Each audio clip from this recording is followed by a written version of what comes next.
میں انا ہزارے کو بھی ایک بات کہتا تھا کہ بھائی جس ملک کی عوام ووٹ بیچتی ہو، کام جب کروانا چاہتے ہیں تب چاہتے ہیں کہ ہمیں ایک نظر سے دیکھا جائے، اور جب حکومت چننی ہے، اچھے لوگوں کو چن کے آگے لانا ہے، تب کہتے ہیں نہیں جی ہم تو پہلے اپنی ذات دیکھیں گے، اپنی برادری دیکھیں گے۔ تو پھر اس بات کا رونا کیوں ہے کہ اچھے حکمران میسر نہیں ہیں؟ جیسا آپ گڑ ڈال رہے ہیں ویسا ہی میٹھا میسر ہو رہا ہے۔ میں نے دیکھا ہے، کیونکہ میں مذہبی لیڈر کے ساتھ ساتھ سیاسی آدمی بھی ہوں۔ میں نے اچھے لوگوں کو، میری ایک دفعہ دہلی میں ڈیوٹی لگ گئی الیکشن میں، ایک حلقے کا انچارج بنا دیا انہوں نے۔ اچھے لوگ، غیر مسلم افراد بھی، مسلمان کی بریانی کی دعوتیں ہو جائیں، قورمہ ہو جائے، غیر مسلم حضرات کہ بہترین شراب جو ہے وہ ہمارے گھر پر پہنچی نہیں ابھی تک، تو ہم ووٹ کیسے ڈالیں گے؟ میں انا ہزارے کو بھی ایک بات کہتا تھا کہ بھائی جس ملک کی عوام ووٹ بیچتی ہو، وہاں کرپٹ لیڈروں کے خلاف کس نظریے سے آپ کسی کرپٹ لیڈر کے خلاف دھرنا لگا سکتے ہیں؟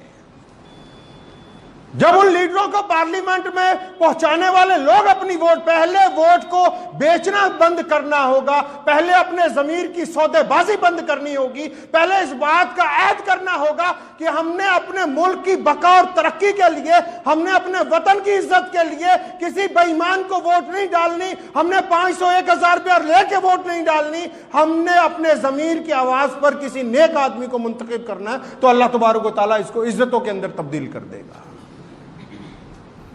جمہوریت اسلام نے سکھائی ہے۔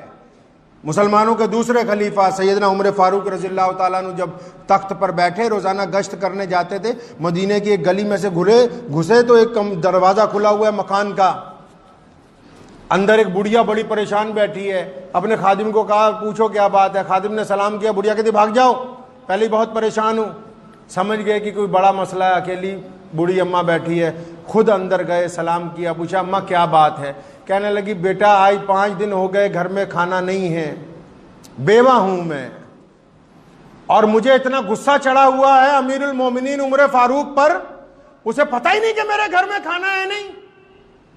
عمر فاروق مسلمانوں کا بادشاہ، 72 لاکھ مربع میل کا بادشاہ ہے وہ، کیسر و کسرا کے بڑے بڑے شہزادے لائن میں لگتے ہیں اس کو ملنے کے لیے، پوری دنیا کی حکومتوں کے سفیر مسجد نبوی کے باہر کھڑے ہوتے ہیں کہ عمر فاروق کی زیارت کرنی ہے، اور وہ مسلمانوں کا بادشاہ اس بڑھیا کے سامنے کھڑا کہاں پر ہے؟ اس نے کیا کہا عمر فاروق نے اس بڑھیا سے؟ اماں جی ناراض کیوں ہوتی ہو؟ عمر تو بیچارہ بہت کمزور آدمی ہے، اسے پتہ نہیں نہ لگا ہوگا کہ آپ کے گھر میں کچھ ہے نہیں، اگر اسے خبر ہوتی تو آپ کے پاس ضرور پہنچ جاتا۔ اماں جی آپ اتنا ناراض نہ ہوں۔ اس بڑھیا نے کیا کہا وہ سنو، جو اس ملک کے لوگوں کو سوچنا ہوگا۔ اس بڑھیا نے کہا کہ سن، جو بڑی تعریف کر رہا ہے تو عمر کی، اسے جا کے کہا کہ اگر لوگوں کا دھیان نہیں رکھ سکتا حکومت کیوں کرتا ہے؟ اگر عوام کا دھیان نہیں رکھ سکتا، اگر گنڈا گردی نہیں بند کر سکتا، اگر قتل و غارت نہیں بند کر سکتے، اگر عیاشی بدماشی کی اڈے نہیں بند کر سکتے، حکومت کیوں کرتے ہو پھر؟ اس عورت نے کہا، بڑی عورت نے، سیدنا عمر اس کو نہیں پتا کہ امیر المومنین ہے۔ کہنے لگی اگر اسے یہی نہیں پتا کہ مدینے کی ایک بڑی عورت گھر میں فاقے سے ہے تو پھر وہ حکومت کیوں کرتا ہے؟ حکومت چھوڑ دے، کسی اور کو دے دے جو انسانوں کی خبر گیری کر سکے۔ گھر گئے، سارا کھانے کا سامان، بے شمار دینار لے کے آئے اپنے خادم کے ساتھ، اور وہاں ایران کے بادشاہ کے امبیسڈر آئے ہوئے مسجد نبوی میں بیٹھے ہوئے کہ مسلمانوں کے خلیفہ سے ملنا ہے۔ ان کا فوجی دستہ پہنچا ہوا کہ جناب ہماری جان چھوڑو، ہمارا بادشاہ معافی مانگتا، امیر المومنین کے ساتھ ہمیں ملوا دو۔ اور یہاں عمر فاروق انگیٹھی جلا رہے ہیں اس بڑھیا کی، جل نہیں رہی، لکڑیاں تھوڑی گیلی ہیں، اتنا دھواں ہے، آنکھیں سرخ ہو گئی، حلق میں دھواں اتر گیا، کھانس بھی رہے ہیں، انگیٹھی آخر اللہ اللہ کر کے جلی، روٹی پکائی، سالن پکایا، بڑھیا کے سامنے رکھا۔ اب وہ بڑھیا کھانے لگی تو پھر گزارش کر رہے اماں جی عمر فاروق کو معاف کر دینا، وہ بیچارے کو پتہ نہیں ہوگا۔ اماں وہیں ڈٹی ہوئی ہے، کہتی نہیں، اس نے ایسی بات کہی، عمر فاروق رونے لگے، کہنے لگے سن بیٹا، میری جب جان نکلے گی نا، میں رسول اللہ کے پاس جا کر عمر فاروق کی شکایت کروں گی۔ ادھر مسجد نبوی میں سفیر آئے ہوئے ہیں، حضرت علی رضی اللہ تعالیٰ عنہ بڑے پریشان ہیں، اور ساتھ میں حضرت شرجیل بن حسنہ کہ بھئی یہ خلیفہ کہاں گئے کہاں؟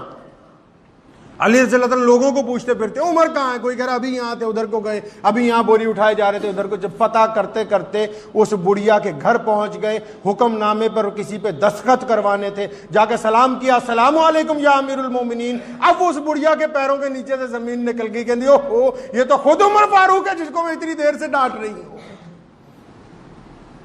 گھبرانے لگی. عمر فاروق نے کہا اماں مکرنا نہیں، پہلے تو مجھے اللہ واسطے معاف کر. اس نے کہا میں اللہ واسطے معاف کرتی ہوں. پھر اس سے لکھوایا رکے پر کہ میں نے عمر فاروق کو اللہ واسطے معاف کر دیا، اور پھر اس پر حضرت علی رضی اللہ تعالیٰ عنہ کے دستخط کروائے کہ آپ گواہ ہو جائیں، اور فرمایا جب میں مر جاؤں یہ رکا میری قبر میں رکھنا. اللہ کریم جب پوچھیں گے کہ عمر کیا کر کے آیا دنیا میں، تو میں کہوں گا اللہ جی آپ کی مخلوق کی جب ایک بوڑھیا بھی ناراض ہو گئی تھی تو میں اس سے بھی معافی مانگ کے معافی نامہ لکھوا کے آیا.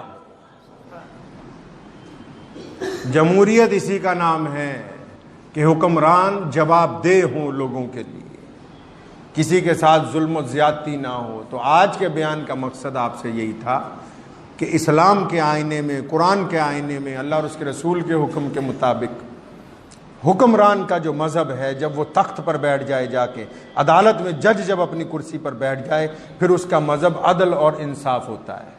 ہمیں اگر اپنے ملک میں، اپنے وطن میں ایسے اچھے لوگوں کی ضرورت ہے جو عدل کرنے والے ہوں، انصاف کرنے والے ہوں، تو ہم کو اپنی ووٹ اور اپنی رائے کو دولت کے بدلے میں بیچنا نہیں